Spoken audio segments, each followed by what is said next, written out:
So, ano tong competitive scope? Yung competitive scope is yung mga activities kung saan laging naka-engage yung isang firm. So, yun yung competitive scope. Meron tayong mga types. Yun na yung simplest definition ng competitive scope. Yung types ng competitive scope is segment scope. Yung product or services, catered yung buong scope. Example nun, Colgate, toothpaste.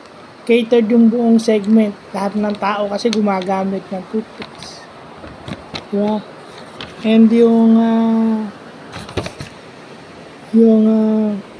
vertical scope, yun naman yung walang outsource. Diba? Yung walang outsource, puro paloob sa kanila lang yung vertical. Walang outsourcing. Hindi ka kukuha sa labas. So, yun yung vertical scope. Sa kanila lang nakafocus. Yung geographic scope, syempre, mas marami kang branch. Yun lang yun. Mas maraming branch, mas maganda. And then, yung industry scope, number of industries kung saan naka-involve yung isang firm o yun. Example nun, yung MVP.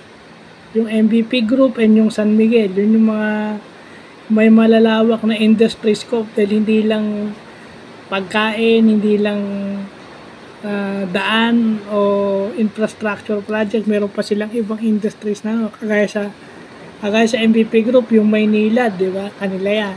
So, yun yung industry scope. So, importante na pag-aaralan natin yung competitive scope na yan. Kapag nagtrabaho tayo, ibig sabihin, minsan doon kasi tayo naka-assign o nagtatrabaho sa competitive scope ng organization natin. Lalo na pag nandun tayo sa industry. So, yun lang po.